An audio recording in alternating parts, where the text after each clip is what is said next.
Dear viewers and dear listeners of the Access webinar series, I wish you a warm welcome to this fifth and last episode of the series, because after all, they wouldn't be complete without the fifth one that we promised you.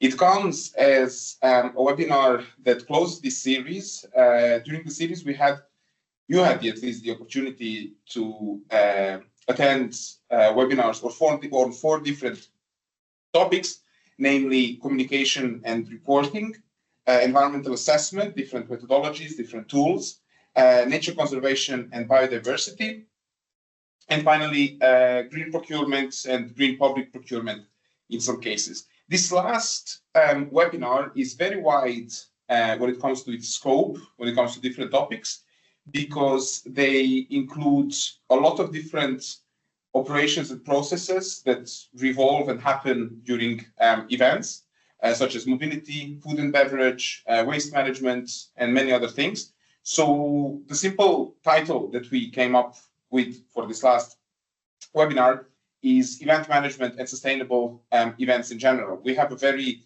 diverse set of speakers for this one. Something that you will realize at one point, if not already, is the difference between this webinar and the previous ones. And the reason is very simple. It's because this particular webinar is actually a collection of previously recorded interviews and presentations for a very simple reason, and it's that we were not able to have all the speakers available at a given time to participate in the webinar. So we came up with this collection, which also allowed me to reuse some of the interviews we recorded with relevant people in the world of sports for some previous projects, which are nevertheless very relevant for the Access project as well. So I wanted to use the opportunity to include those as well. While you can see the agenda there on the screen, I will quickly list the different speakers I had the pleasure to talk to, namely Lykke Davidsen of the Danish Handball Federation. There is also Lasse Lyck, who is the sustainability and the infrastructure consultant at the Danish Sports Federation. These two organizations I discovered them during our Access meeting and dissemination event in Copenhagen in September 2024. And I kind of became more acquainted with the capacities they have, with the different tools and resources they have, and the support they're showing to their clubs and stakeholders, etc. So I wanted to feature them in this particular webinar. We also have Megan Best, who is the co-founder of Native Events. This is a company in Ireland that I came across during one of the previous Access visits to Croke Park. There was an event circular economy hotspot, was the event at Croke Park, and they were there with their stand showing their kind of achievements, tools, and also explaining the methodology. So I wanted to feature them here as well, because there's a lot of cross-sectoral cooperation in their approach. Then the two people I know for quite some time now. They're both from Belgium. Onkelinx, he's the operation manager at football club from Leuven, Leuven. And there's also Robin Cnops, who I worked with on replacing single-use cups with reusable cups in the Belgian national stadium, who was at the time a sustainability manager at the Royal Belgian Football Association. Then we also have as kind of case studies two examples. We have Matteo Semeraro and Anna Merlini, who are researchers at the Sant'Anna School of Advanced Studies, and who are currently running a project called DEC. There is a lot about sustainable events. There is a lot about event management. There is a mobility in terms of different logistics. The only difference is that they would be talking about water sports, because it's the Italian Kayak and Canoe Federation and some other similar federations who are participating in this project. And finally, there is Duchemin of the French Olympic Committee. French Olympic Committee is famous for the charter that they came up with several years ago, I think around the Paris Olympics, which is basically a charter that kind of invites sport organizations to sign it and to kind of show their commitment basically to sustainable events, and then to report back on how they are improving basically the sustainability of these events. So a very diverse set of speakers, because the topic is diverse. Of course, we could cover many more things when it comes to event management, but let's probably leave that for another occasion, and actually go back to the first speaker, who is Lykke Davidsen. I met her in Copenhagen, and I talked to her about especially large tournaments, because it's very current at the moment, because the men's World Cup took place in Denmark last winter. Denmark won it, just for the record, and some of the access pilot actions were also taking place in cooperation with the Danish Handball by the Danish Football Association that we have as a partner. So Lykke Davidsen will tell us more about their approach to large events, and also some logistical challenges and issues that they are facing, and how are they answering those. So in my job, I represent the National Federation within handball, or the Handball Association, and we of course have to work up against international federations, both the European and the international, and then we have our whole grassroots, or the associations that is like there where you play the handball actually.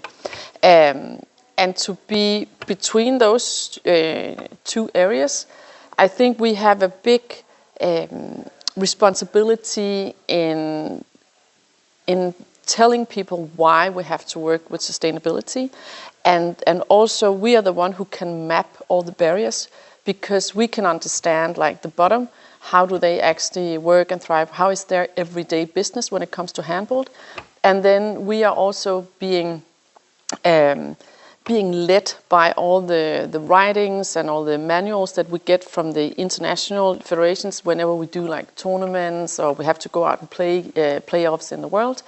So we will see what is the tasks that we have to live up to when it comes to the international work, and what can we bear down to, I call it grassroots, I don't know a better word for it, and where can we affect that? So that is the big question for us. So we try to challenge what we can challenge when it comes to the international federations, and we do that by asking them questions. So does this make sense?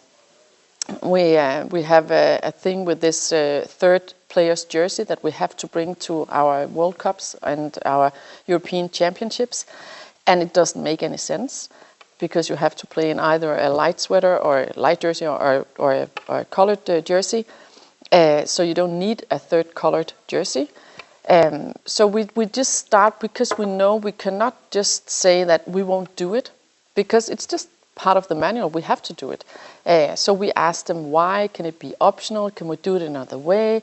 Just think about it. And if you go to the international federations with a curiosity about how they plan the work, I find it that we are, as a national federation, a better spot, instead of just sitting here being, like pointy fingers or just saying, no, we can't do like this, or you're stupid, you don't get it, how important it is that we do help the climate change going in the right directions.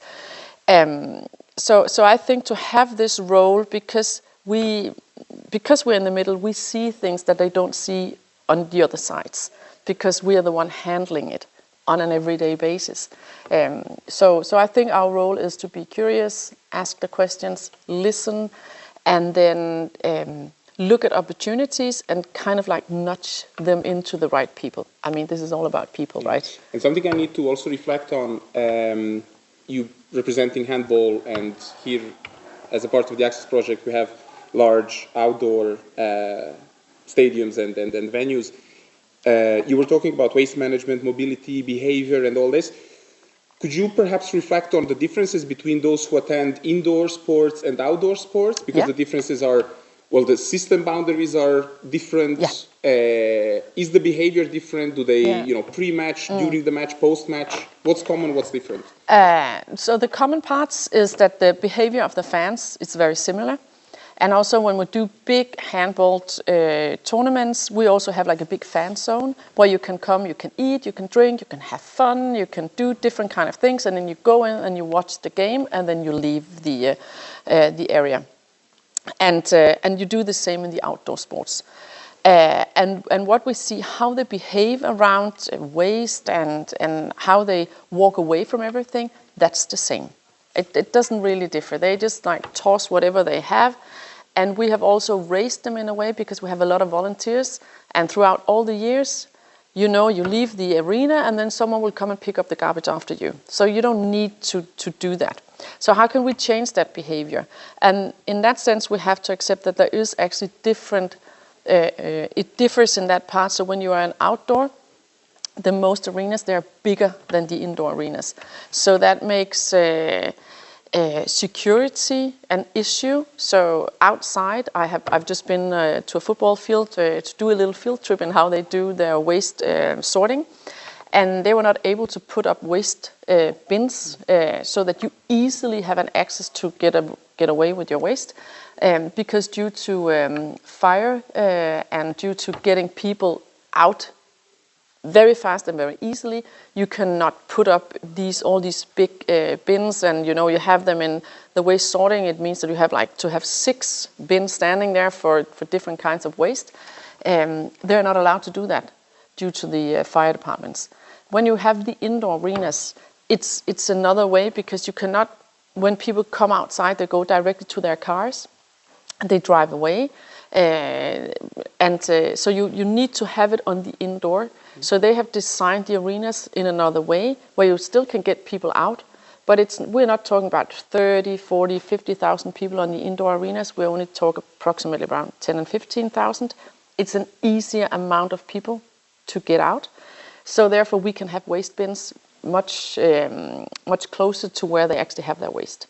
So in that sense, it's a different way to work around the same behavior.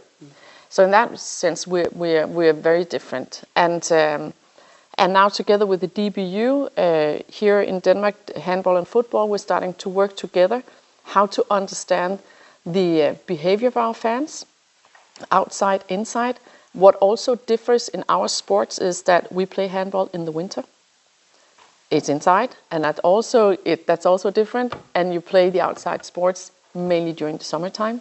So that also makes, different kinds of how do you travel. You know that when we have a big football match in Copenhagen, 80% they come with the public transportation. When we have a match in Herning, in the west coast of Denmark, out on a field, 95% they come in their own car. So in the transportation also, it differs a little bit. But we're trying to look into that to better understand what drives our fans, and what do they expect from us actually, to what kind of settings do they need to fit into when it comes to sustainability and responsibility. So yeah, we both have something in common, but there's also some differences. After Anne and her interesting testimonial, basically, that's on how they deal with large events, and the way she kind of told us this story from her point of view as a journalist and head at the marketing, communication, and sustainability department at Danish Handball. I would like now to invite you to listen to Megan Best, so co-founder of Native Events, who I had the pleasure to talk to about their approaches. It's something, so she would focus more on cultural events and arts, especially in the great outdoors. And this is something that I found useful for the scope of the Access project, because we also want to reach out to amateur sports, grassroots sports, also in rural or remote areas. So I was able to, I saw some things that you could say were in common with what she's doing and what we are doing in Access. And this is why I wanted to feature her story as well. So this is the story of Megan Best and Native Events. Yeah, so Okay. essentially, Native Events was founded in Ireland Yeah. as a response to just needing to do things differently and better in the events industry here. And then it kind of broadened its scope into the cultural and creative industries. So that's galleries, theatres, performing Okay. arts, and so on. And then we joined forces with Judy's Bicycle in the UK to create Judy's Bicycle Europe, which is a not-for-profit entity. So Yeah, I see. I'm across two different organizations that overlap and interweave quite a lot. Okay, But very good. Native Events, yeah. Sounds like an interesting career and a combination. Okay, so I will start now. Yeah, I started the recording, and then so I will just I have these questions here in front of me, so we can just go according to that scenario. Dear listeners, good afternoon on this sunny yet cold Monday afternoon here in Brussels. With this warm and cozy background on her screen, we have Megan Best here with us, the co-founder of Native Events from Ireland, and also director of Julie's Bicycle Europe movement initiative. I did indirectly met them several years ago. We were in Dublin at the Circular Economy hotspot at Croke Park, and I remember seeing their stand. They had a desk, a wooden one, I remember, not far from the entrance.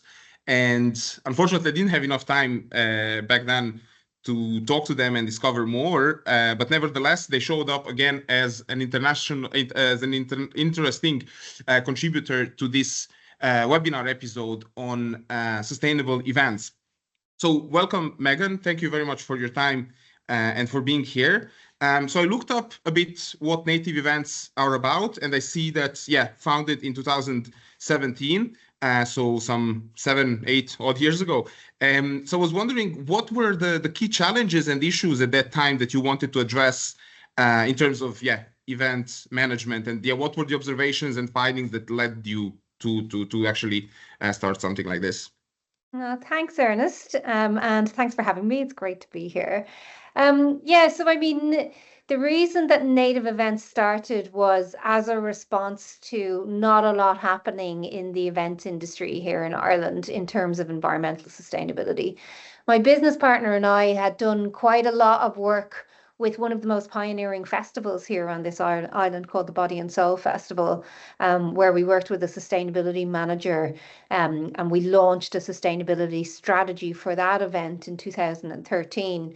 And over the years, the different things that we tried to do with that festival, like one year we wanted to run it on renewable energy, but in order to do that, we had to bring all of the solar panels and batteries over from the UK on a ferry to try and run an area at the festival on renewables, which is kind of an oxymoron and doesn't really save any carbon emissions.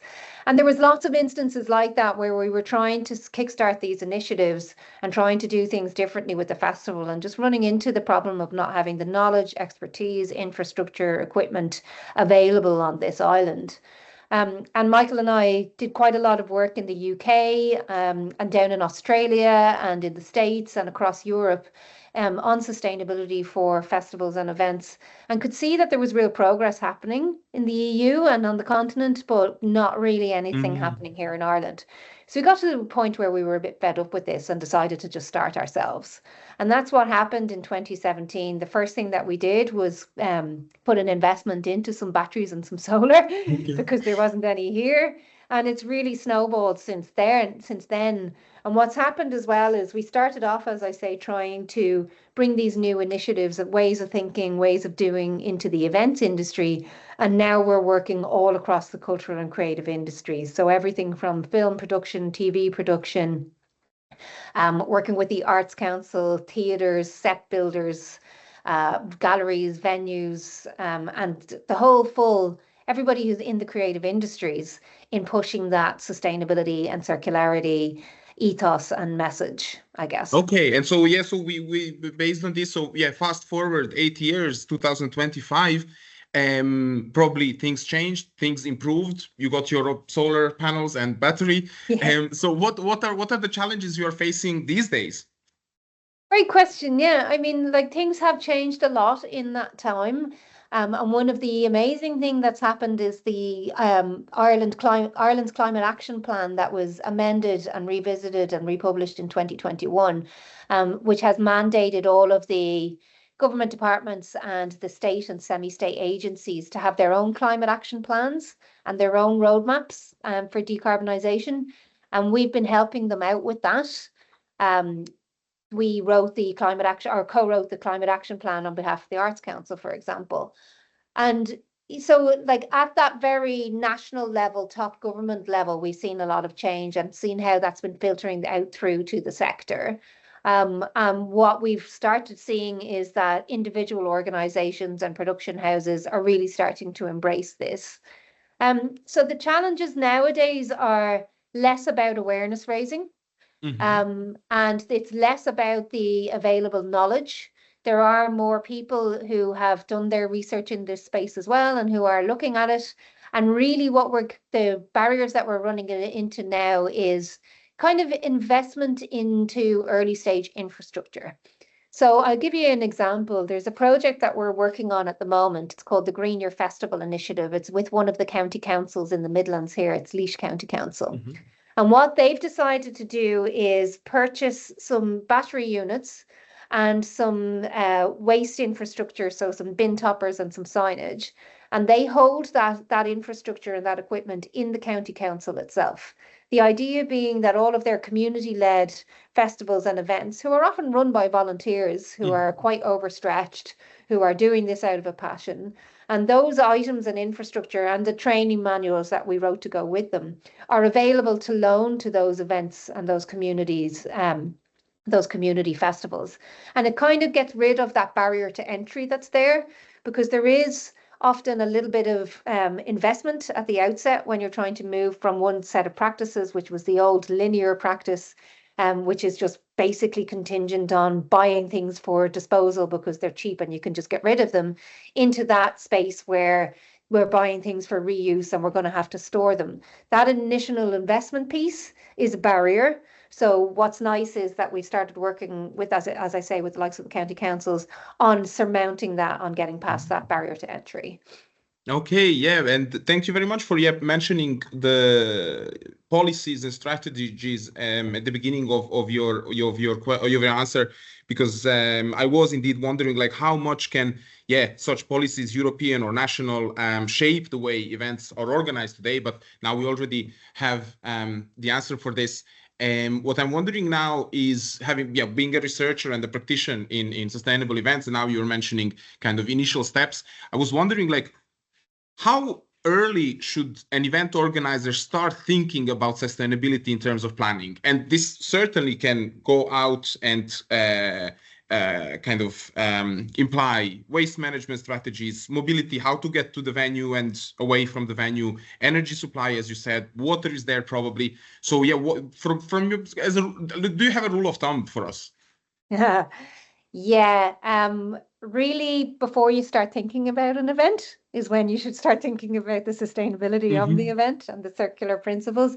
The earlier, the better is the rule of thumb, really, because bringing in these ideas and these principles and kind of helping to make decisions through that mindset and through that frame of mind gets you to embed these kind of ideas from the very, very outset. Something that we've been ideating in here for the last little while, we haven't done it yet, but we're thinking about making a graphic where you've got basically like an upside down triangle. And at the very top, it's green. And that's really early planning. So if you've got a really long time before your event, when you're starting to think about bringing sustainability and sustainable practices, then the opportunity for implementing those and being successful is green, it's go, it's good. The later you leave it, the further down the triangle that you slide towards your event, when you start bringing these things in, the less likely the success will be, the more difficult the implementation will be, the harder it is to really permeate the idea and get those communications out to all of the stakeholders, because event management specifically has such a wide network of stakeholders. You've got all of the people, the venue owners, the suppliers, the contractors, the communications engine, all of these different people who are involved in event production, as no doubt a lot of your listeners will be aware of, before you even get to the audience themselves. So the earlier that you give yourself a chance to have those conversations with all those people and to let that really kind of sink in that this is a different route that you're taking with it, the more chance you have of success. Yeah, I'm trying now to imagine this upside down triangle, and Yeah. what you just said, the latter remark on this cross-sectoral cooperation, reaching out to the public authority who is probably in charge of setting up a reasonable, sound waste management or waste collection, then whoever would be doing the kind of providing mobility services to get to the venue, and then the venue owner, etc., etc. In this access project that we are working on, which has indeed the objective to kind of enhance this cross-sectoral cooperation setup, we have these 4 circular city committees, one of them being in Dublin.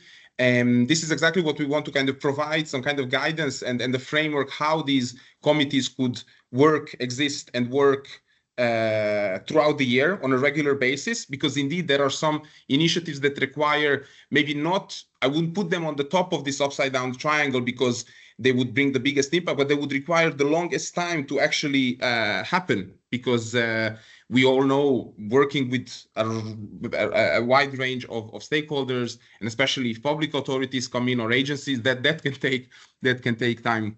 It does indeed, often. yeah. And I mean, the other thing about it as well is that when we are trying to have success with an initiative towards environmental sustainability, it actually requires quite a lot of detailed planning. Mm-hmm. So traditionally with, like, let's say, for example, a large scale outdoor event, the traditional model would be, let's just bring in some generators, plug in what we need to plug in, and then we can run it on whatever power we've always used, and we'll put on a good show and not have to think about it very much.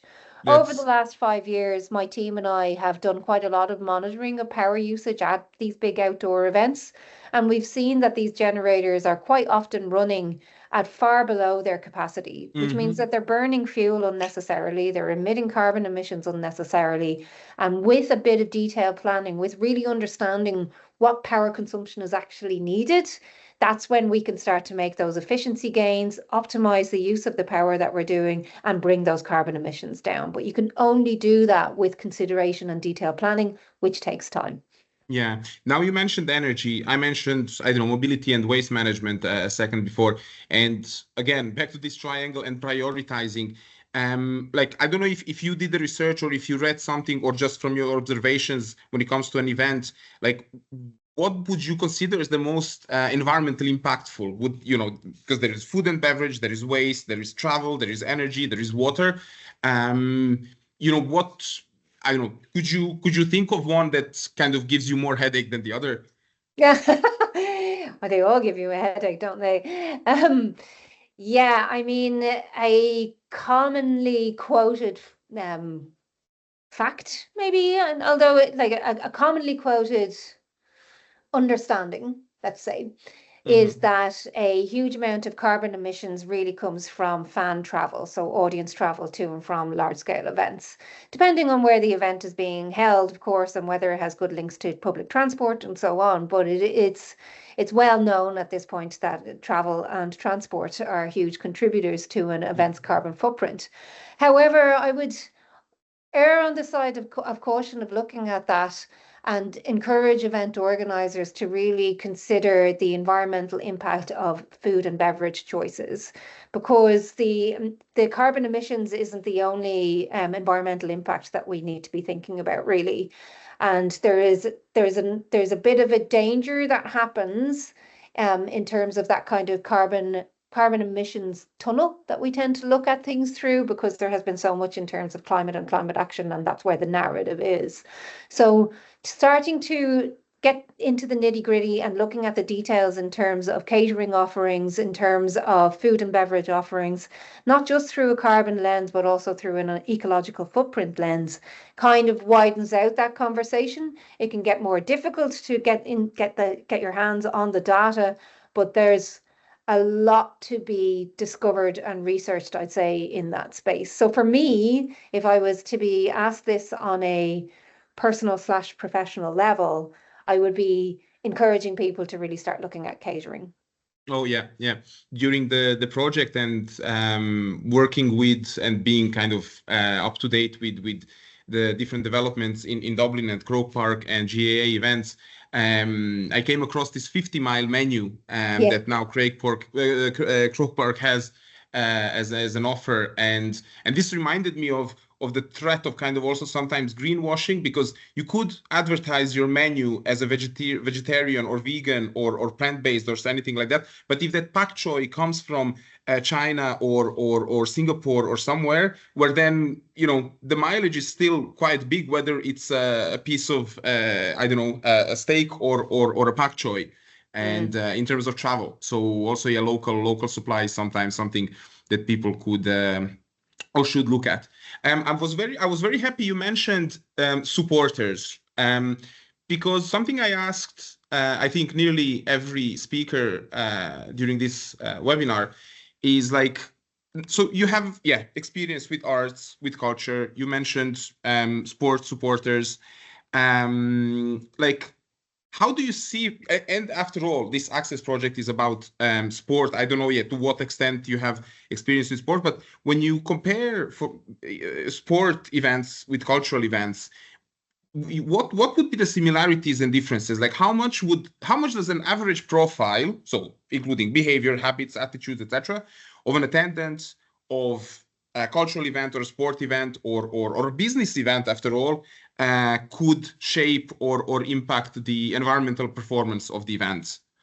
Yeah, I mean, my experience, even with the different types of events that I've worked with, is that the audience demographic does have quite a lot of, does shape quite a lot of the impacts that will come out of it. Because people are attending events for different reasons, and they're coming together for different reasons, and what those kind of underlying cultural values are often present themselves in different ways. I mean, the vast difference between a lot of music festivals going to music fans in their late teens and early 20s going to a large-scale camping music festival. And I mean, we've all seen the photos in the media, the aftermath of these in terms of the waste, compared to a business person going to a conference. But I mean, there's pros and cons with each. And I think really at the end of the day, we have to remind ourselves that human beings and our behavior on this planet is inherently complex. And our behaviors are born of an incredibly complexity of backgrounds, because it's hard to say that one is more or less impactful than another. Like a business person might be flying transatlantic to go to an event and has a massive carbon footprint that's associated with that. But there is certainly different behaviors that will be expressed at different events. And so really paying attention to what the event is, how it's going to be perceived, what it hopes to achieve, what kind of messaging to use to try and reduce the impacts that are created by the audiences going to these events, really does need to be tailored to the specific event in itself, because every single one is unique, just like all of the people that are going to them. Yeah, and before we actually finish this conversation, this one conclusion. So I'm really kind of now impressed, and I will probably think about this for the future. So I kind of retain this kind of, I don't know what to call it. Is it a shared economy or kind of centralizing, especially when it comes to equipment and infrastructure, something that can be reused or repaired and then reused over and over again, and shared between especially volunteer-led initiatives, events, festivals, because budget is always kind of often a limitation, a barrier, apart from skills, capacities, and similar. And so this is something I will retain. And I wonder if there is another, maybe a message you would like to share based on your experience. Could be an example of good practice, could be something that's kind of left an impression as big as you did on me today with this reflection on shared economy. So if you think we missed anything important to mention here, please go ahead. Yeah, I'll give you an example of another project that we were involved in that's very much circular economy led, because I think this fits with what you guys are trying to do with this series. So Back in 2019, I signed a Green Deal for Circular Festivals, which was an initiative of the Dutch Ministry for the Environment. And it was an EU-wide initiative for all of these different festivals to come together to try to move all of their operations and make a pledge to be fully circular in all of their operations by 2025. Now, of course, we had the pandemic in the way, which stalled operations for a lot of festivals for at least a year. And I signed that deal on behalf of the Body and Soul Festival, which is the same festival we had been trying to do the solar panels at the previous years and all of this. But what was really key about this initiative, it was funded, as I say, by the Dutch Ministry for the Environment. But what was really key about it was initially it was signed by 17 different festivals from Ireland, a couple from the UK, from France, Belgium, the Netherlands. And what was really nice about it was that these festivals, which would usually be in competition with each other because they'd be in the same country and they'd be vying for audience and ticket sales, but because it was pan-European, we were able to come into a virtual meeting room or once a year into a physical space and talk about the challenges that we had and how they were similar because it's the same operation that we're trying to do. And really kind of share the knowledge on how we had overcome those challenges or what the kind of next steps would be. And every year we would go through the same monitoring and evaluation process and have our struggles with that as well. And be able to compare and contrast what was happening for similar sizes, similar types of events. And what happened over the course of the 5 or 6 years of the project was that more festivals across Europe signed up to it. But we got to this place of, and this was specifically true for us, we got to this place of confidence within it because when we were trying to run these circular initiatives at the festival here in Ireland, and we knew that there was another festival in the Netherlands or in France that had trialed something similar, had come up against certain challenges, had certain successes, it gave us more confidence to be able to say to the local authorities or to whoever it was that we were planning for licensing or whatever, no, it's been done here, this is what they came up against, we're going to trial it here, and let's push forward with these circular initiatives. So there's something in that, there's an insight in there, or there's a learning in there about that kind of sharing of knowledge and sharing of experiences that will really, I think, really helps underpin and provide a good foundation for the transition to the circular economy. Yeah, and showcasing obviously, proofs of success, evidence-based, also kind of planning, no, not necessarily planning, but decision-making is sometimes something that can, extend the legacy of something else that someone else did and also replicate the solution elsewhere. And yeah, I'm really happy that you mentioned, of course, monitoring baseline kind of descriptions and scenarios, because without those, it's nearly impossible to understand whether we are actually achieving something. We talked about this with some other speakers. Well, Megan, I can't thank you enough for your time and for these words of wisdom. I can see this as a very valuable contribution to this webinar, especially because we had time and the opportunity to reflect on some other industries, creative industries, in this case, and arts. Something that will certainly complement what we are doing in sports, because after all, there is an impact there, and thank you for making it easier for us to understand. You're very welcome. Thanks for having me and for reaching out. It's been great to be part of it.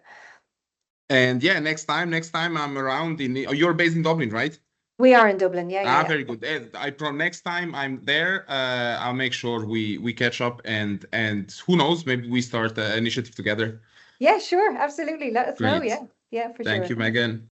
As Megan touched upon mobility, just for a little bit there, I said earlier on that I wanted to use or reuse some of the videos we made previously, and this mobility aspect actually had a very good timing, because I wanted to show you here an interview we made with Onkelinx, who is the operations manager at a football club in Leuven, a city very famous for its campus and the large share of students among its population.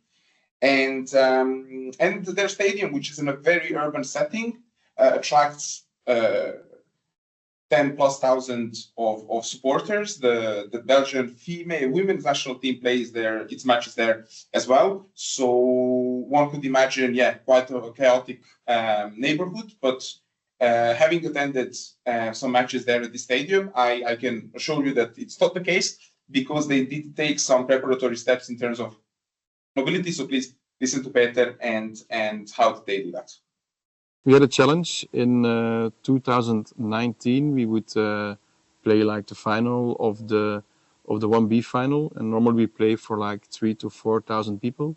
But then we would play like 10,000 people, so we would have a big challenge to manage all spectators. And also our ambition is to play really like a lot of games in a season in first division.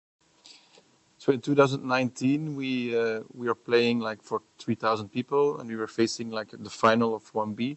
We would play for more than 10,000 people in our stadium. So we had a big challenge to manage all spectators, how they come by car, how they come by bike, how they come by foot.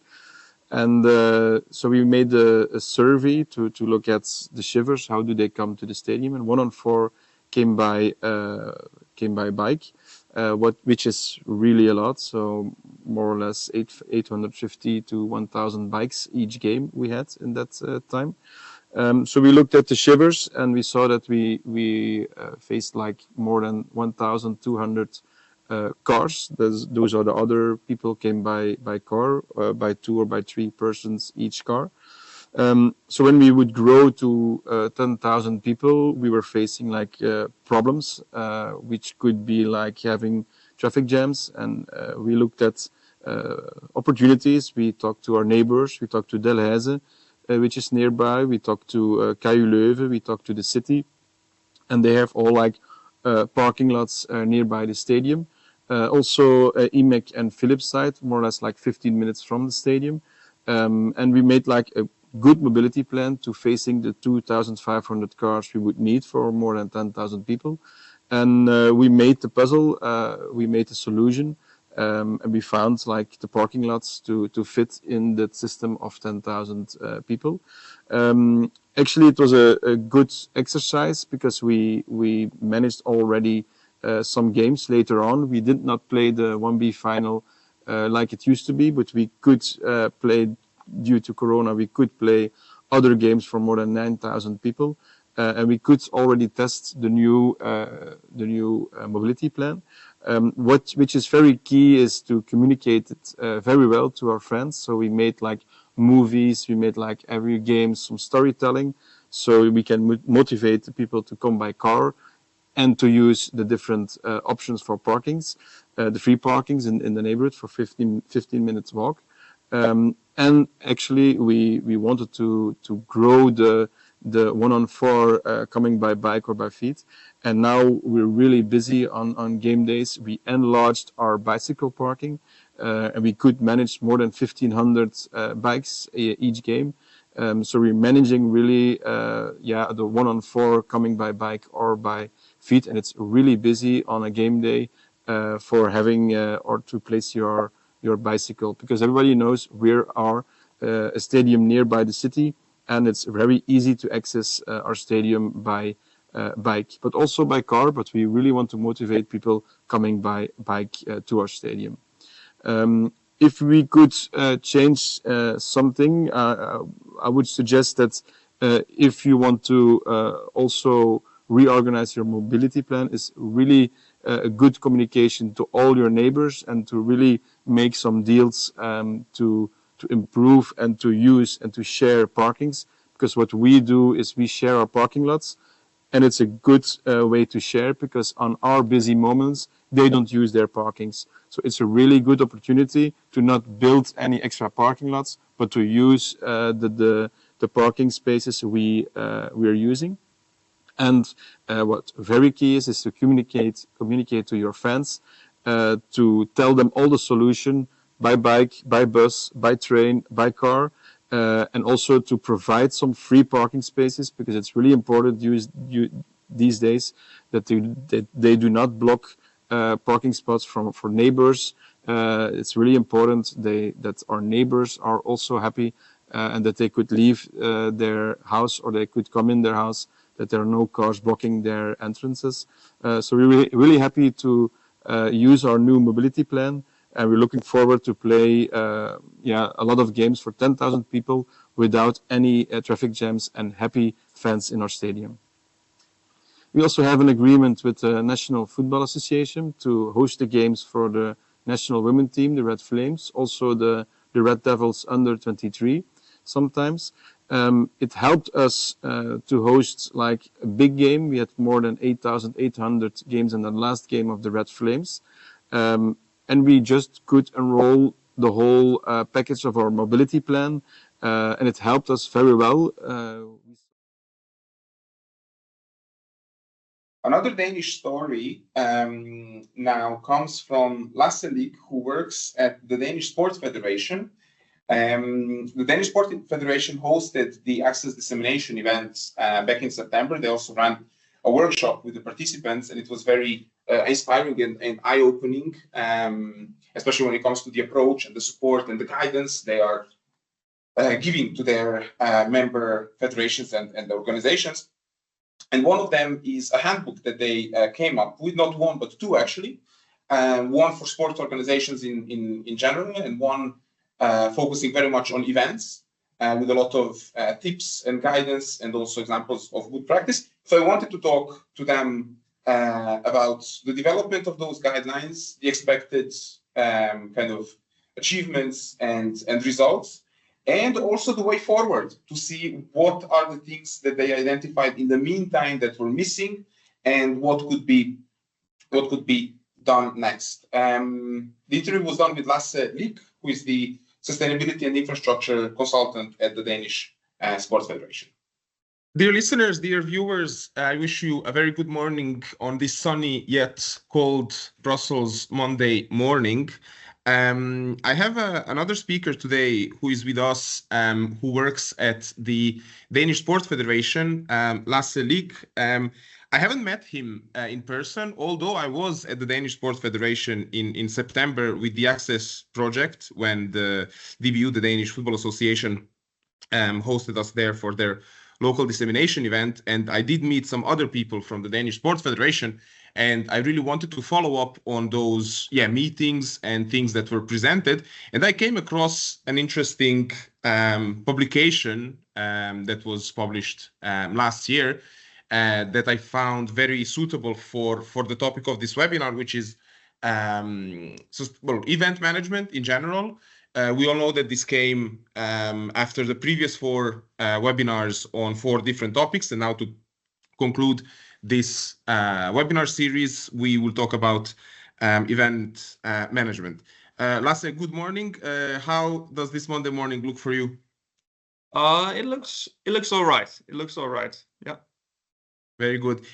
So you work at the Danish Sports Federation. You are there an expert in sustainable development, sustainability, as well as infrastructure management and maintenance, I guess. An interesting combination for having sustainable and staging sustainable events, indeed. So what I saw in these guidelines is you tried to kind of transmit the knowledge, provide some guidance, etc. But before we talk about the publication itself, I was just wondering, like, if you could reflect on the role of the Danish Sports Federation as an umbrella organization for all sports in Denmark. So how important for you is to kind of advise and provide individual sport organizations with guidance and inspiration for making their events more sustainable? Well, I think it's one of our most interesting and important roles. We have to be a role model in one second, and we also have to be collecting knowledge, be inspiring the federations. We are a member organization for 62 national sports federations, so it is our role to be disseminating new knowledge for them, but also being a role model ourselves. So, I mean, that's our role. That's the most important thing we can be. And in this process and efforts, you surely saw a difference between large associations like football. We mentioned, the DBU as a partner on the Access project, and handball in Denmark. And for instance, some smaller, less popular sports in the country. I mean, I don't want to name them because I don't want to judge based on something I'm not aware of in how sports in Denmark look like. But so they differ in resources, probably they differ in capacities and probably many other things. So how do you, as an umbrella organization, try to approach these differences that can be sometimes probably significant and enable all sports to equally kind of invest in more sustainable sport events? I think we do it in quite different ways. So first of all, of course, we do inspiration. Some of the inspiration you read there, you saw in very large folder. It goes out to all federations. It goes out to all sports clubs. I think most of it is actually relevant for most sports federations and most events. But you're definitely right. We have 62 different members. Of course, DBU or the Football Association in FA in general, they are being pushed by sponsors, by FIFA, by UEFA to do good. But you have smaller federations and you have smaller clubs on a club level. They're not being pushed by anyone. So there we have to find their interest, their kind of key selling points or whatever that's important for them. So when it comes to that level, but also when it comes to some of our federations, when they're not being demanded this by anyone, they have to find the interest in themselves. So for us, actually, some of the federations who are pushing the most, doing the most, those are what we call the green and blue federations. The ones who use nature, the ones who use the sea, the forest, and so on. For them, it's part of the culture. When you do stand-up paddling, that kind of culture, the surf culture, if you don't do good for the environment, you don't do anything, or you're not a partner of them. So actually for some of the orienteering federation, the sailing federation, the rowing federation, they have been working for the environment for 15 years before it was sexy. Of course, We're working with sustainable development. That is very well known. And also, after all, if they weren't paying attention and respecting, the nature around us, they wouldn't probably have their venues, because we already are experiencing this with the winter sports, and the same applies to everything as you call them, the blue and green sports. That's a term I'm not sure I heard before, so this is something I'm adding to my vocabulary for sure. And so then so finally, like now these guidelines. So you mentioned them just a second ago. So what was the object? So you made it, and there are many of them out there available for greater audiences.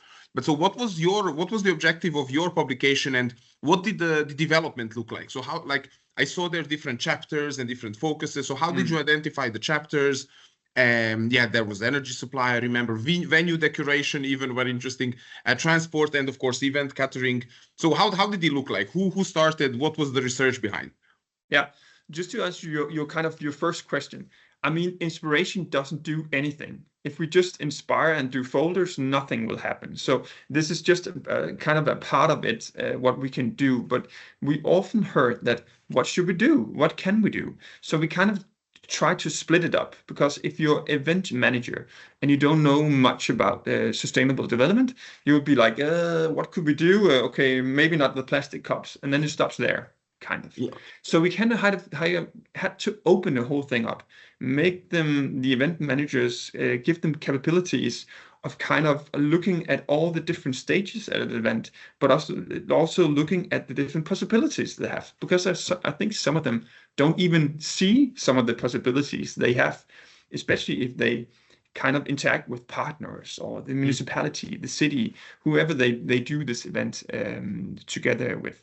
So, well, how do we made it? We had a huge process of both people working here at the National the Sports Federation DIF, but also people working at the different national sports federations.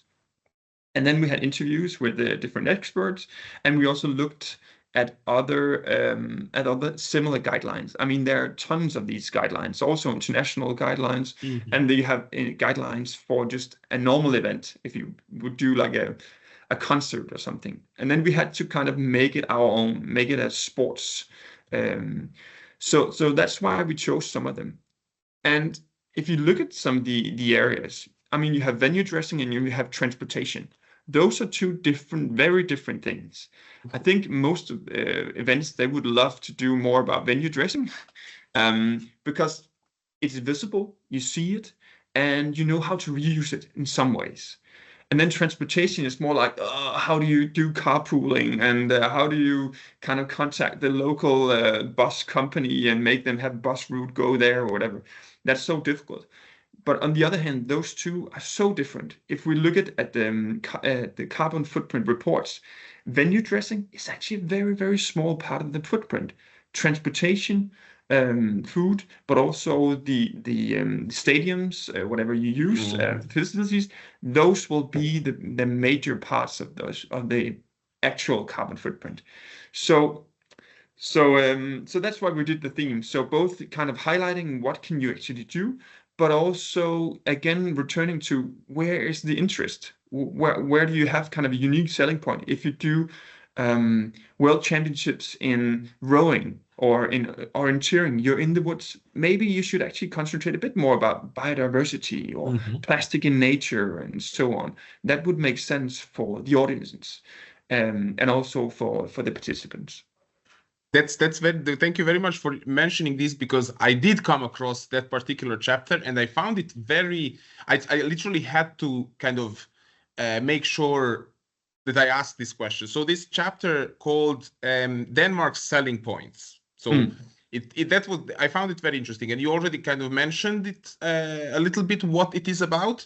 So yeah, how much for all those local authorities or federations who want to host things, how you like good and well implemented policies and strategies in cities and regions, how much can they kind of help to have a sustainable event and also attract kind of, or being chosen to host an event? Like from your perspective, did you come across some like criterias or having this really as an added value, or something that is actually a proper requirement? How far are we from having this as a proper requirement rather than just a voluntary kind of an added value? Oh, that's a difficult question. There are so many ways to answer it. I think I would love for more municipalities, for more sponsors, for more international federations to set demands, to set criteria of how to do events. That would make it much easier. But to be honest, it's growing very slowly. But in Denmark, for at least, we see a lot of municipalities actually pushing some of our sports federation, asking them either for data or asking them for these activities to make a more sustainable event. And we also see them being really thankful that some of the federations actually come with this and say, should we do this? Could we do a more sustainable event together? And what's happening in Denmark, at least with the municipalities, they are financing a lot of these events, or co-financing. And they are being pushed by the government to do more about sustainable development in general. And then events are a perfect place to show what you do. In daily life, a lot of sustainable development is technical. It's behind the scenes. You don't see it. It's how you get your electricity or your water, and you don't see it becoming more green or less polluting. But here you have events. You can try more plant-based food. You can try carpooling just this one day and not this 364 other days. So it's difficult, but you can try this. So we definitely see that it's pushing, and it's also being a unique selling point for the federations. But I would love for it to be a more unique selling point.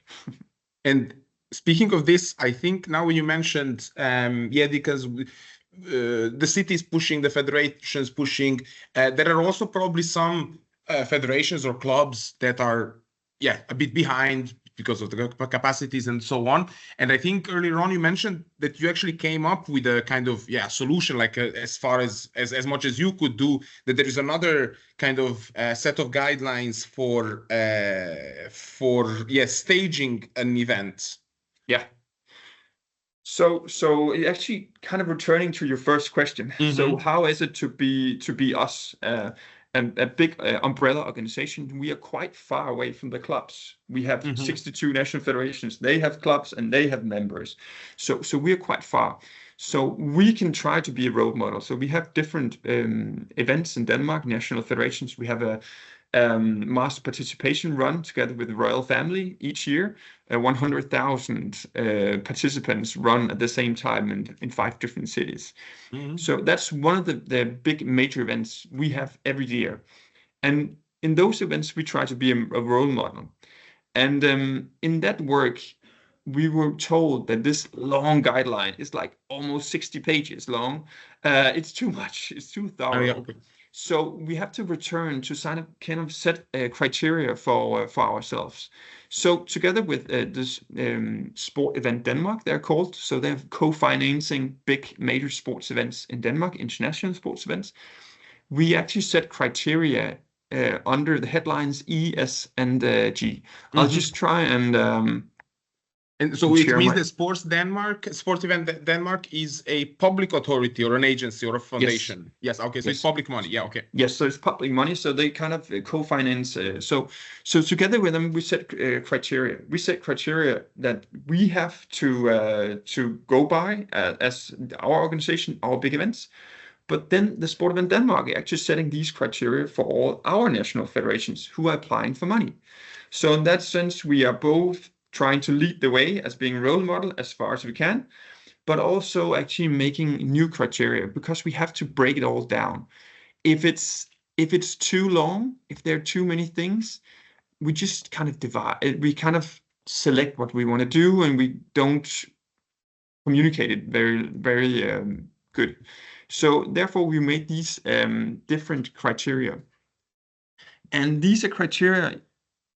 Take it kind of as a checklist, making sure that all big events in Denmark, they have to think about these things.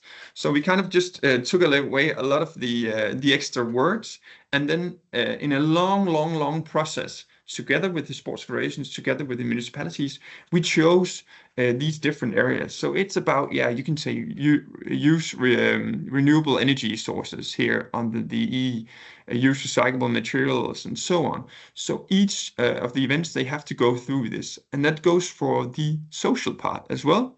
And we have so many great events. We sometimes only think about the environment. There are so many things, more things that we could do with the events on the social part, activating the communities. And then, of course, we had to have governance as well. It's a small area, but we have to make sure that the framework is set well for this. So this was our attempt to kind of put the focus on ourselves, but also help the events of saying, how can we compress it down to these very few criteria. Great. I mean, I see that the resources are there, and I think that what you're doing and what you're putting out there for them is very valuable and very kind of comprehensive. So I don't see a reason why an event in Denmark shouldn't be or isn't already sustainable. And maybe speaking of events in Denmark, maybe to finish this interview. So we mentioned handball being probably even bigger than football in Denmark. I'm not sure. But you just finished hosting the 25 Men's World Cup. I think it was World, not you. I think it was World, yes. How did that go? Like, do you have any insights? Did you kind of observe and report on sustainability there? How did it go? I have only a few insights because it's my really good colleague called Camilla, and I can send you the contact details. She's working at the National Handball Federation, so she was responsible for all the thing they did. So actually, they chose to kind of focus down on waste sorting, waste management, but also plastic bottles.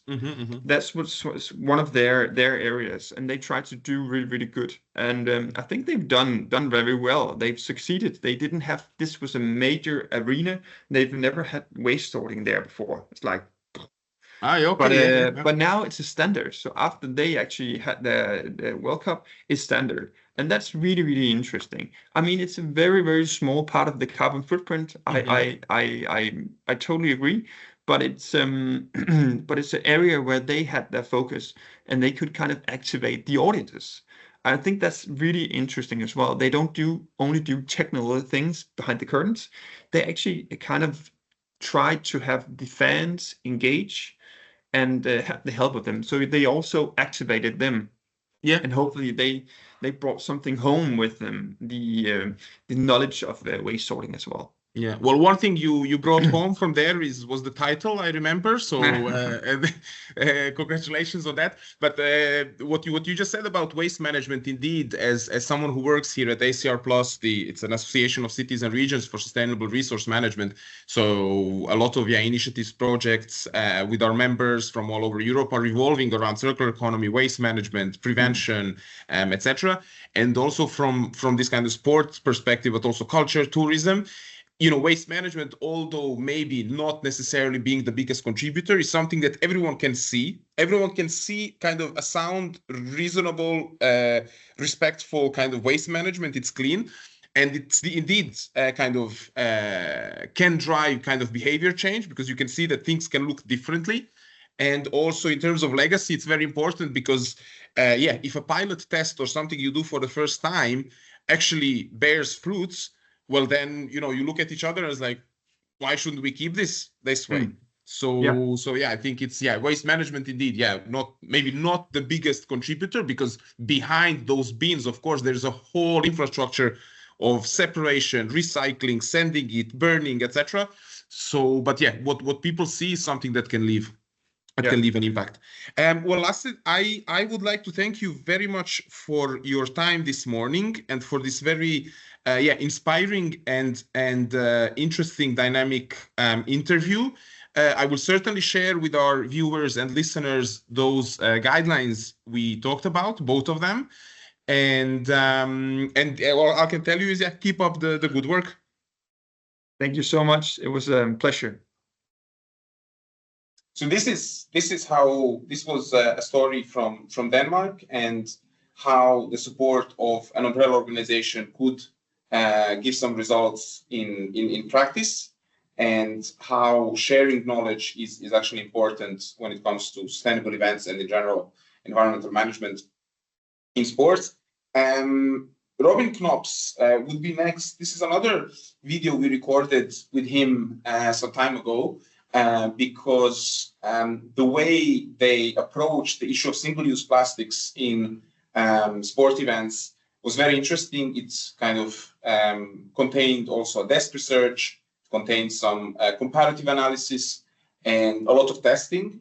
And I was a part of this procedure myself, so I remember very well. It was quite compact, and I found it very kind of careful. I found as a careful approach to a major issue, which also had to ensure that the solution that would be implemented is socially acceptable, that the supporters and people who participate in the practice would participate and partake. And so this was an important feature. And then in terms of legacy, now this became a regular practice. And considering the fact that the stadium hosts other events as well, concerts, business events, etc., athletics as well, means that now this practice has brought a lot of added values when it comes to the overall impact. So this is the story of reusable cups at the Belgian National Stadium by Robin Cnops.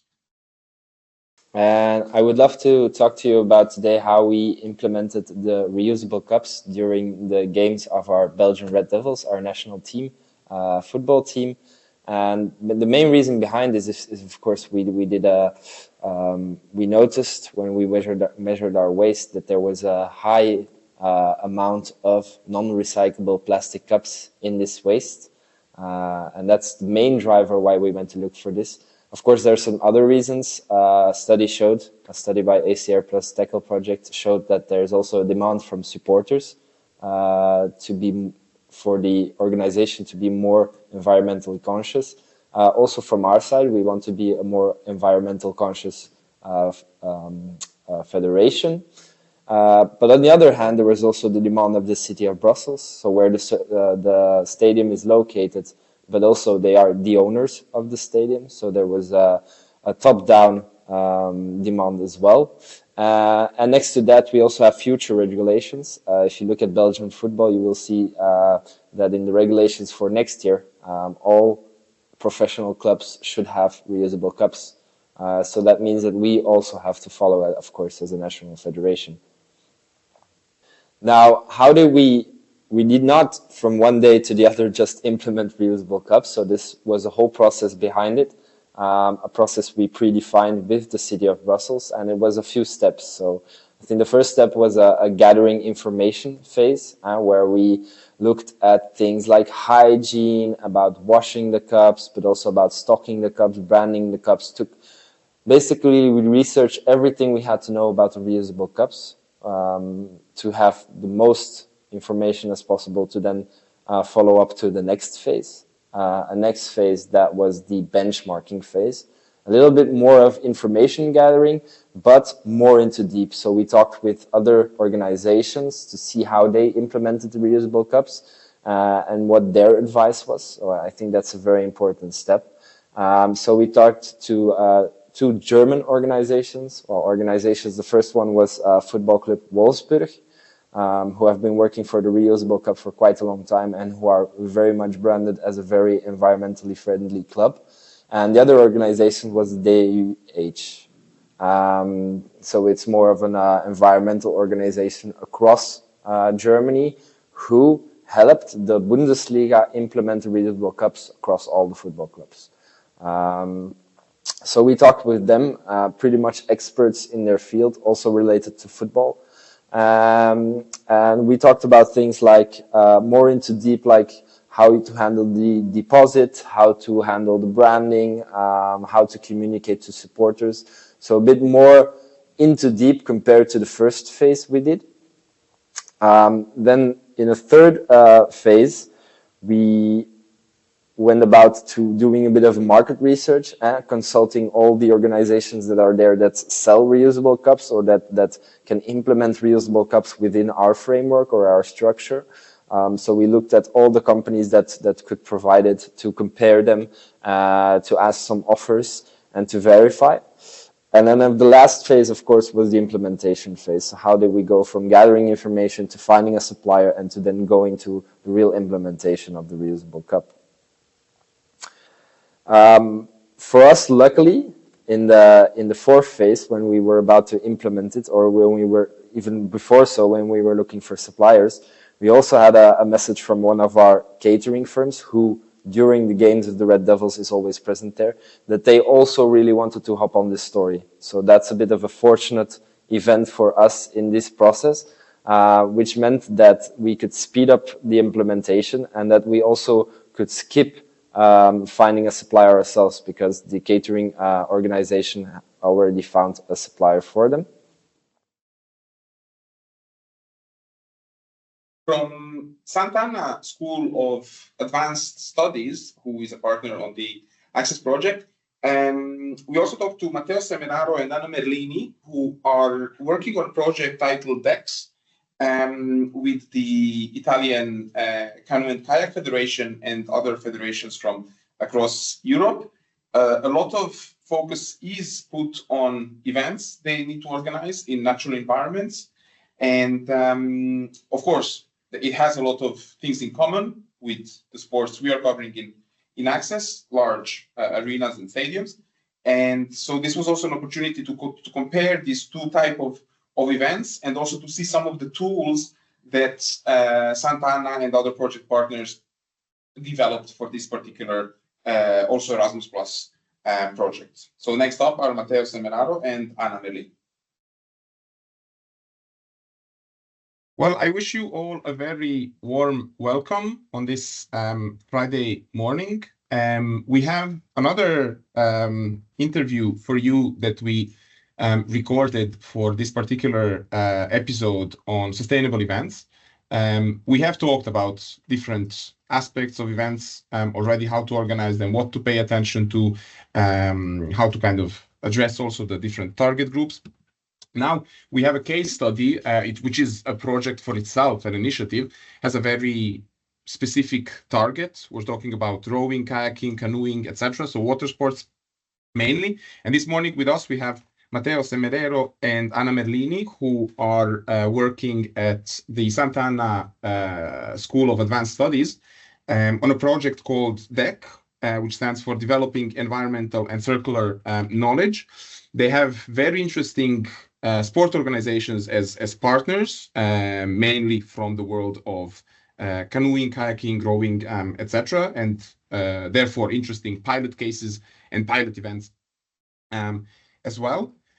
So yeah, so we will cover. They develop certain tools. They develop certain kind of guidelines or ideas for improving the sustainability of such events.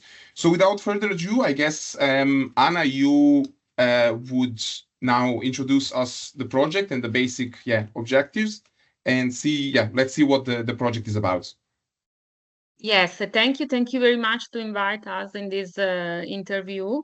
So our project, as you said, is DEC project in relation to environmental sustainability in kayak events. So basically, we are 4 national federation facing on Mediterranean Sea. So we are all in this specific position in Europe, so from Italy, Slovenia, Croatia, and Greece. Then we have also the International Canoe Federation, this Sport and Salute, that is the Italian School of Sport, and that is as a dissemination partner, and Sant'Anna of Pisa, the University of Sant'Anna, as a scientific partner. So basically, our project is divided in 3 main phases. So we concluded the 4th one, that is in relation to the assessment of our project. Now we are in the 2nd phase in relation to the implementation, and we will end with the part in relation to education and dissemination. Later on, Matteo will speak about our mainly results that we are implementing and that we have to present to the public. And so just to have a general view on our focus. So first one is in relation to the mitigation of the impact. So our main focus is to mitigate the environmental impact of sport events in our organization. Secondly, we are focused on promoting circular economy, and in relation to sustainability rating tool and database best practice that Matteo will show you later. And the 3rd and 4th part are in relation and involve the cultural change, environmental cultural change that we hope to have with this project, and in relation to the education, so environmental education in all general sectors. So our project is now in relation to kayak events, but so since we have different water sports in our country that are joining this project, we hope also to have a more general diffusion of the project and of the result.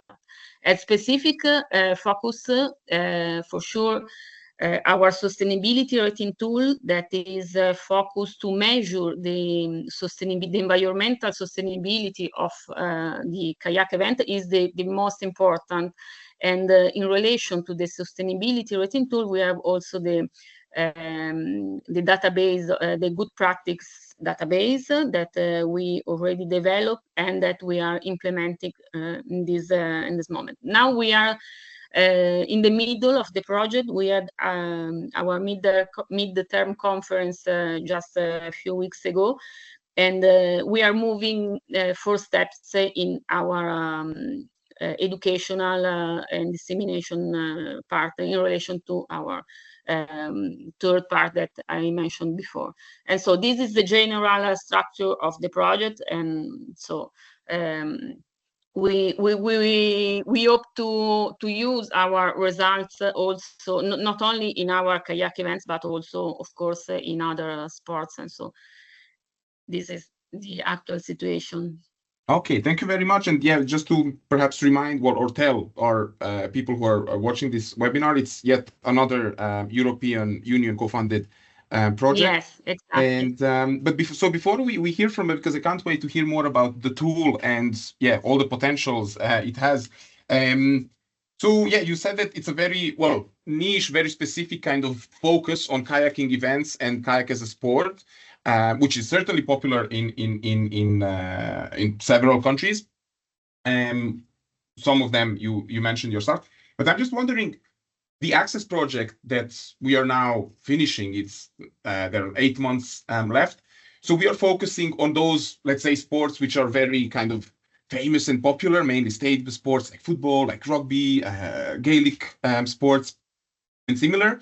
And there is already a lot of things going on out there in terms of new practices, new initiatives, etc. So I'm just wondering, like, how did you get to this project? And so the world of kayaking, or let's say also rowing and canoeing, etc. Who initiated what? Like, was it them who requested experts to improve things, or did you kind of see the opportunity to improve things and then you went to them? So what came first, chicken or the egg? Yes.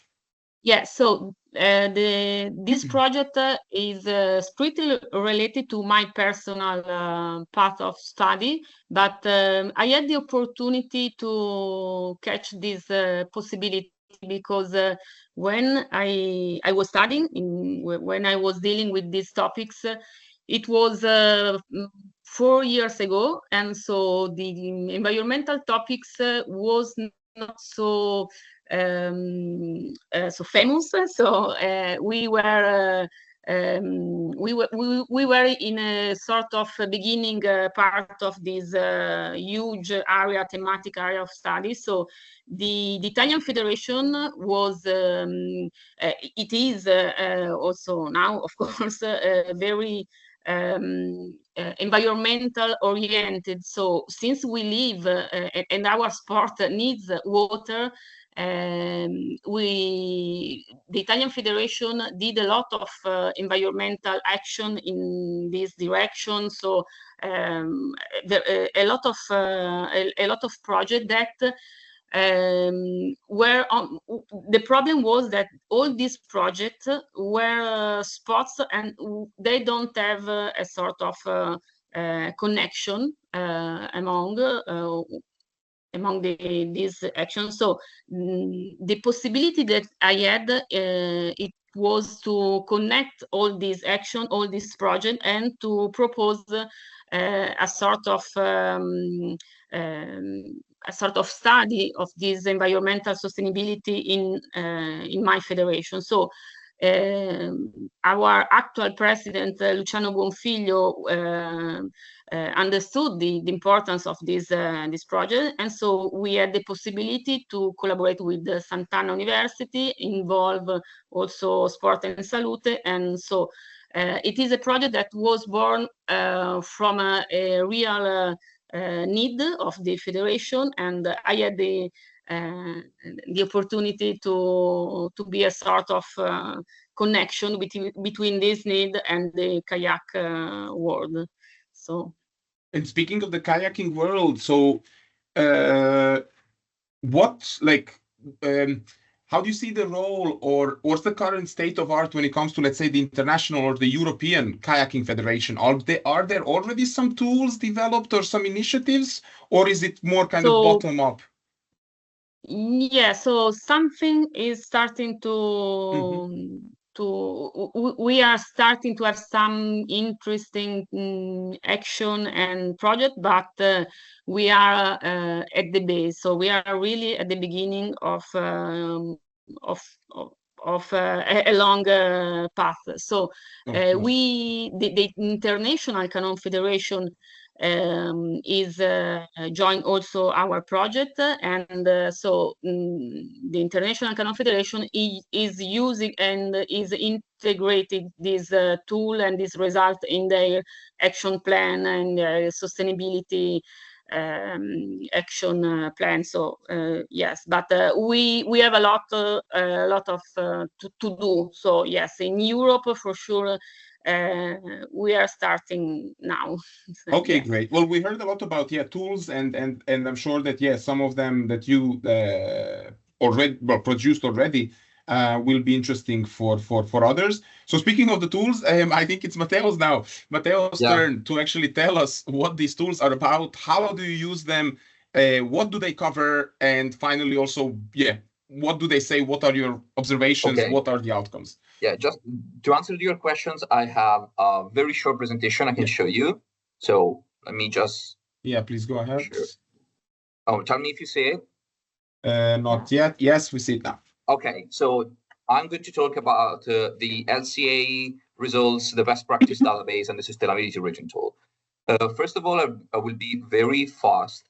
Talking about the LCA, we took into account like 4 different events for now.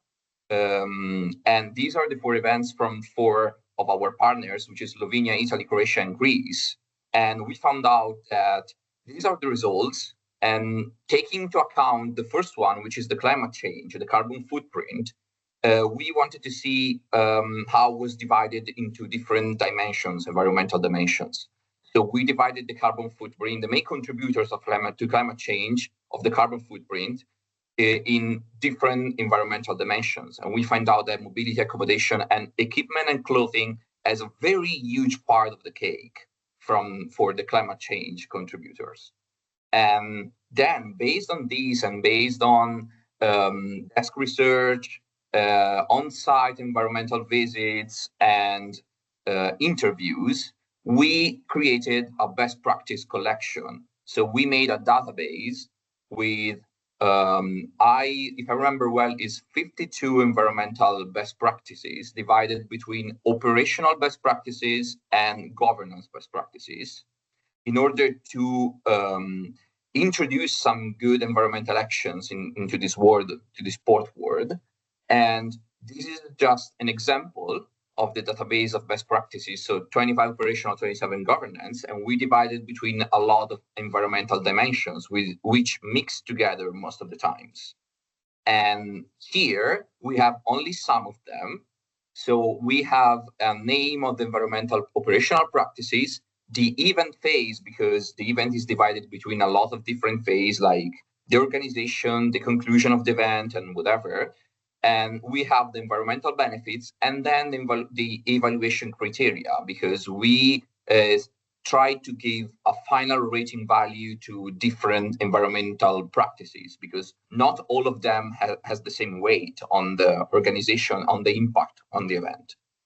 And after this, we created these sustainability rating tools. So what is the sustainability rating tool that we talked about a lot? It's a tool that we developed, and it makes it possible to analyze the performance always on the environmental perspective of different events in this sport. So we created the sustainability rating tool, which now is only we are still developing it. So it might be come out in with different questions. We might introduce new dimensions. So we are still developing it. We are testing it right now, and we identified for now 9 environmental dimensions, which is you can see environmental governance, accommodation, materials and equipment, and etc. And we tried to cover all the aspects inside of the creation of the organization of an event. And as you can see here, I have a small example. So this is the food and beverage dimension. And for now, it's an Excel file. So inside the Excel file, you can answer different questions about, in this case, the food and beverage dimension. And the result, the answer will give you like a result at the end of the sustainability rating tool. So the results will be shown in 3 different ways. We have the tachometer, the table, and the chart. So as you can see, we have the first one, for example, it gives you the final sustainability score. So it's a percentage score where you can see how sustainable your event is. The second one, you can see your final sustainability score at the bottom of the chart, of the table. And inside of the table, there are like all the dimensions with the single score of each dimensions. And the third one is the chart where you can see like the different score of the dimension and the average score, which is the red line, the red circle line. And in this way, when you have the results of your event and you assess where is the problem, what scored the less points and whatever, the next event would be like, can be focused on improving the aspects, the dimensions that had a very low score. And this way we are trying to make each sport event way more sustainable from time to time. We and our partners, we keep trying to make always even better results. And that's it. I made a very... Yeah, thank you very much, Matteo. I mean, what you said, what you closed your presentation with, kind of continuously improving, looking at the performances, monitoring whether something makes sense, whether something improves a certain process is indeed very important. And I believe you agree with me, like having baseline data, like what is the current state of art, is essential, and the first step for making any event more sustainable, because you need to know where is the biggest impact, etc. So I saw, I mean, this mobility part, I mean, I saw it was a big chunk of that pie, 55% or something. So I was just wondering, okay, kayaking and canoeing and rowing, these are popular sports in certain countries, but certainly they don't attract tens of 60,000 people like maybe rugby or football or something similar. So this mobility, like whose mobility is that? Like, is that the mobility of teams? Is it the transport of these? Because I worked and I currently work with the Slovenian Rowing Federation, and then they were explaining me certain processes and operations when the kayaks and the canoes need to be shipped from one end of the world to another. Sometimes there is kind of a place where they stock them if it's in North America, etc., etc. But so the mobility part of your assessment and the event assessment, is that the teams? Is it the equipment? Is it the visitors? Because whose mobility is that? The mobility part is mostly for the teams, because you have to think about it, because we are talking about sports, international sports that attracts athletes from all over the world. So if you make an event, for example, in Slovenia or in Croatia or in Italy, with athletes from all over the world will participate, from the US, from Australia, from New Zealand and whatever. And of course, they're going to take plane for the environmental impact of a plane who's traveling 5,000 kilometers is huge in comparison with someone who can take a car or a train and travel for like 200 kilometers or inside of Europe. So that's the most of the environmental impact of the mobility. If I can add also another thing, that we have to transport also the equipment. So this is a huge topic to deal with. Yeah, but so this is, I mean, it will always appear as a big chunk. Like you can't avoid, you can't tell people from New Zealand or North America not to come to the competition. Yeah, of course. Yeah. We have to work where we can work. Yeah. Because of course you can't deny them to participate. Yeah. And that this will always be a big part of the problem, a big part of the environmental impact. So you have to work on the dimension, you have to answer better to the question where you can. Because addressing local mobility, like how to access the venue, how to get people from whatever their hotels or the airport to the venue is something where you can work. So I would be really interested if there is this tool and if there is a possibility to just completely disregard the flights, so forget the flights, and see how important mobility is then, because I'm sure the flights, as you were saying, and shipping the equipment plays the biggest part. What I wanted to ask you also regarding this tool, so you said that these are the different areas that you identified as important. Just I saw their waste management, I saw food and beverage, etc. How, just in terms of like replication potential, like how kayak focused is it, and what is the space like? should there be some adjustments, or can you just apply it to any other, let's say, sport? Or so yeah, I forgot to say that what you see now is on an Excel file. But we are working on digitalizing it. Okay. So it will be like soon on a website where you can answer your question more easily. And also this is focused on canoe and kayak, but it's very, very applicable if just changing a few questions with all water events, with all water sports. And not only we are working on it because we want to apply to more different sports. So we are already working on it because we want to apply like in sports that are not on water. So we will be probably develop another sustainability rating tool for different sports. Okay. And when I saw okay, once digitalized, okay, currently it's an Excel file.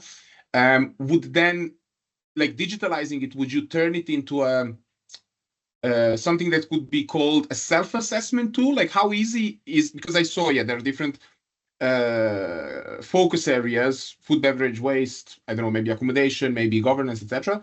And it's an Excel file. It describes, it gives you kind of a scenario, yes, no, maybe, it's similar.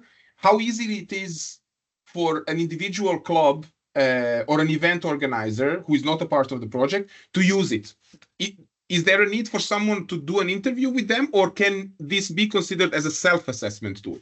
This can be used as a self-assessment tool, like most of the times, because the questions are very simple. And like for the first time, I remember that we applied it, like we do it by ourselves for the first time.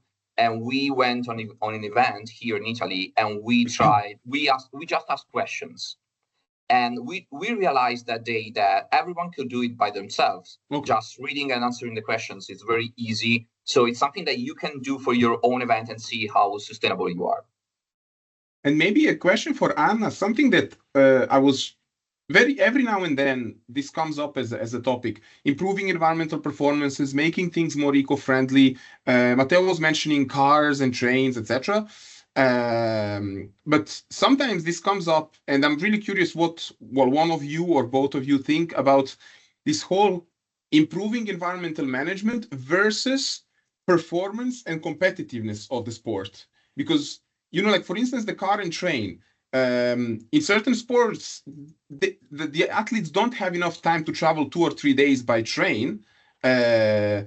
And also, like, replacing certain or modifying certain processes and operations in organizing an event, a competition, a tournament, a race, whatever, a match, needs to be done in a way that it does not hamper the quality of the event. So yes. I hope you understand my question. So where to draw a line, how to balance out quality, competitiveness, performance versus environmental friendliness?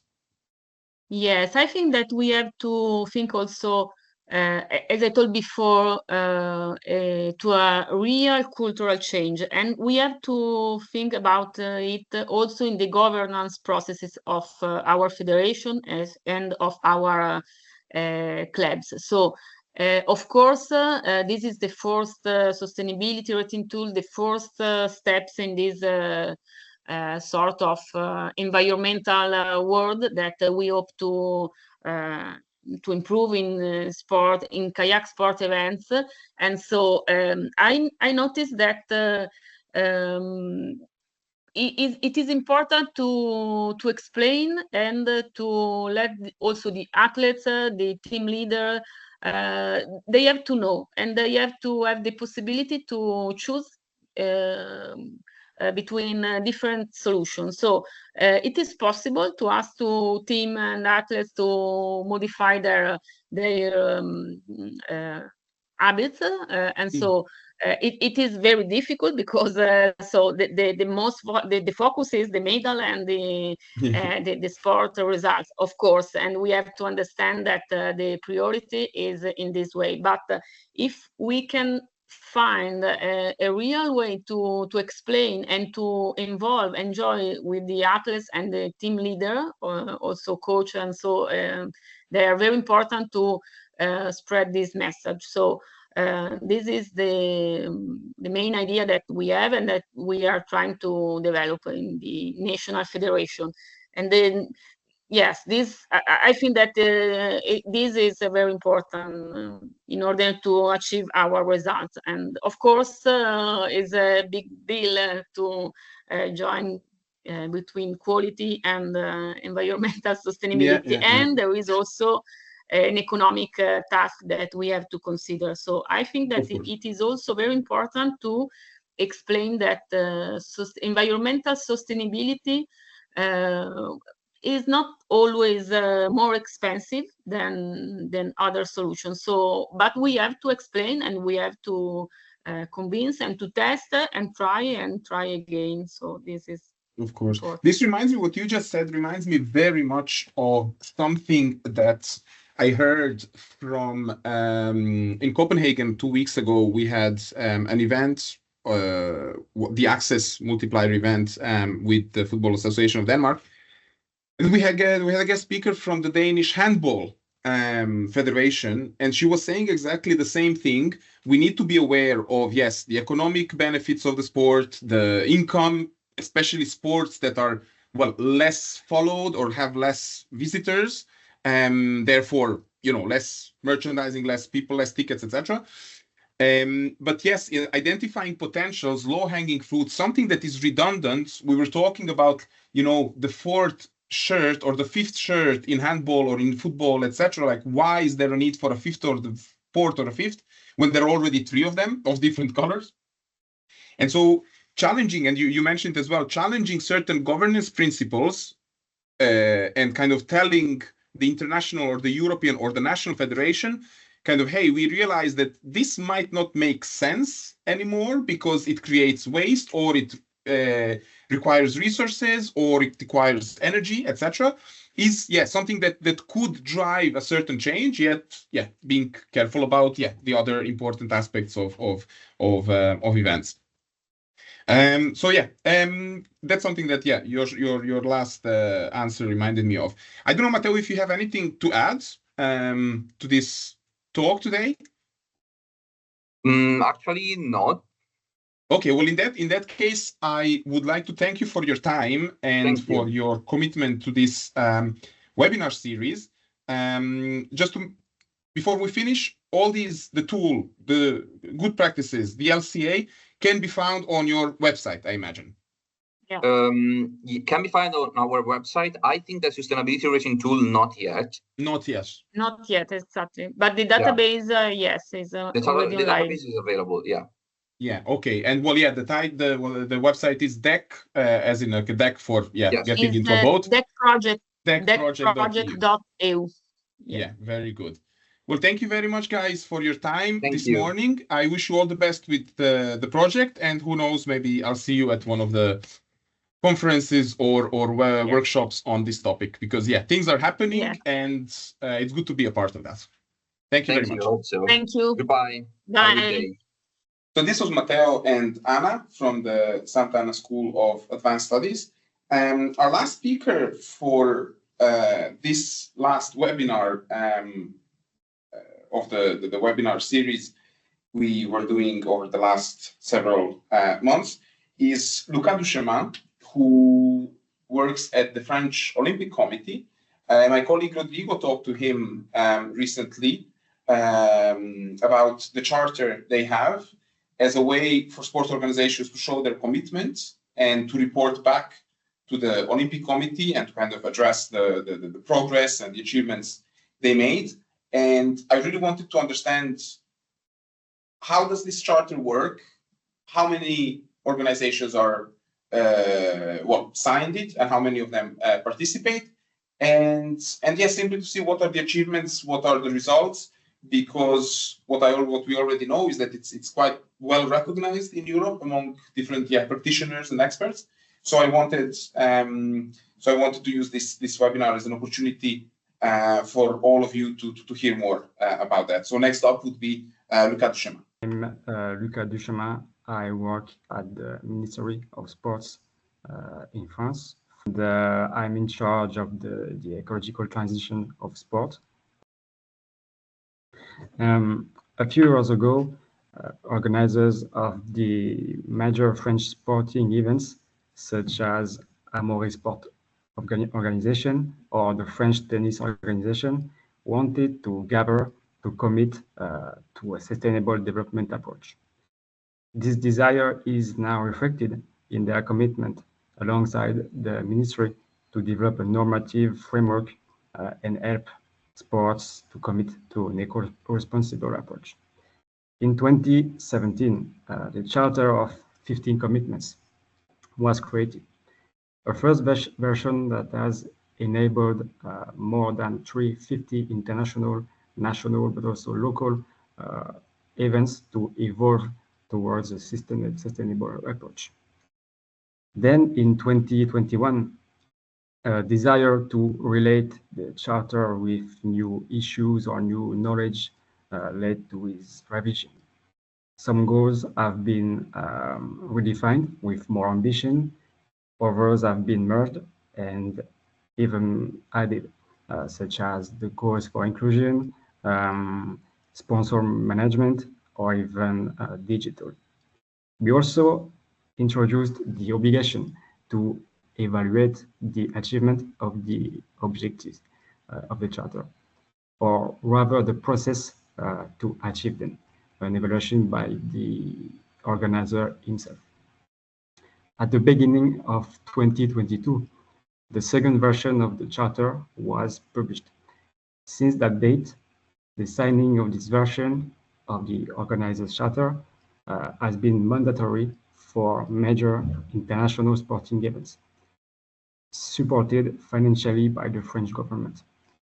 Today, about 120 organizers have signed up. In addition, this charter was produced in collaboration with WWF France. The goal was to support this initiative in a scientific way, to set realistic goals. A gradual collaboration to allow certain organizers who are still not very committed or even aware to engage in an eco-responsible transition.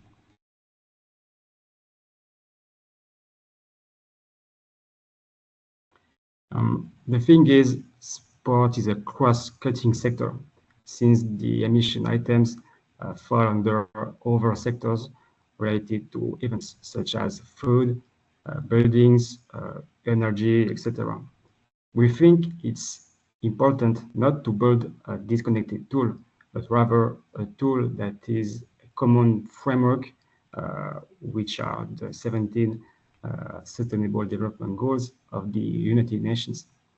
For example, today there is a desire to get closer to the cultural sector, because cultural and sporting events often have the same levels and sometimes even the same venues, place for hosting their events.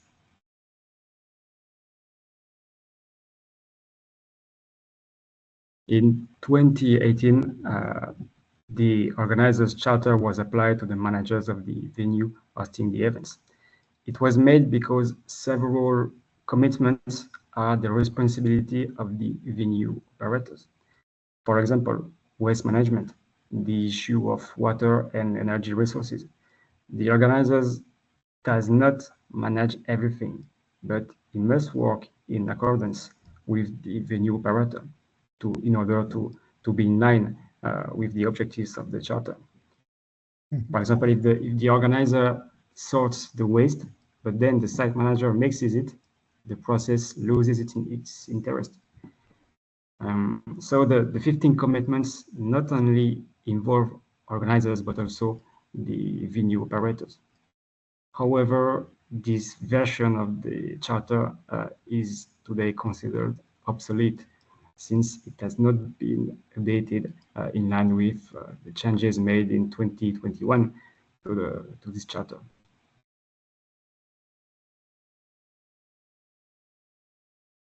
Today, the charter includes 15 commitments covering the 3 pillars of sustainable development: the environmental pillar, the social pillar, and the economical pillar. When the structure commits, it commits over 4 years with quantified objectives for some commitment and a proposed guideline. The objectives are progressive over 4 years.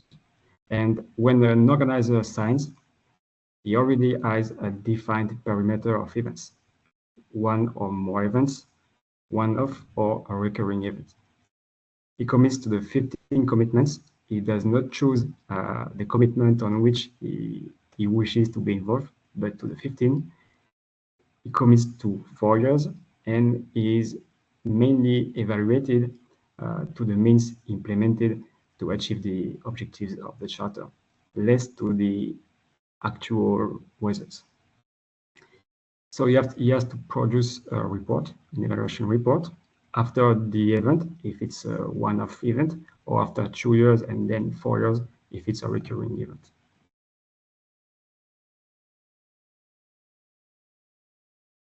Indeed, we made a gathering of the initiatives of the signatories of the Charter in 2018, last update.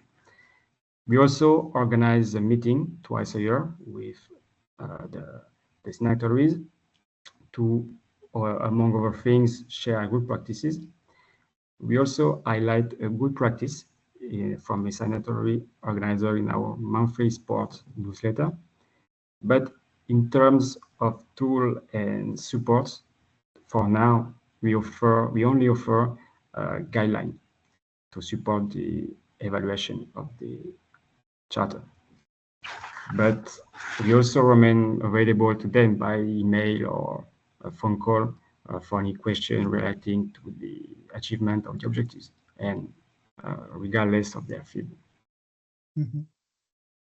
And finally, I mean, you've mentioned a bit, but what is in the future of the Charter in the coming years? Where would you like to go with it? In the coming months and years, the focus will be on the evaluation of the Charter.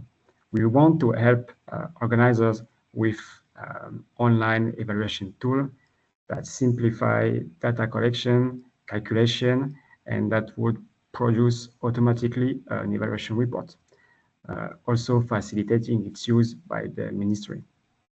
And finally, the ambition is also to mobilize all professional sports federations and leagues in a sustainable development approach, and therefore to extend the charter of 15 commitments to these entities with a specific action plan based on the charter.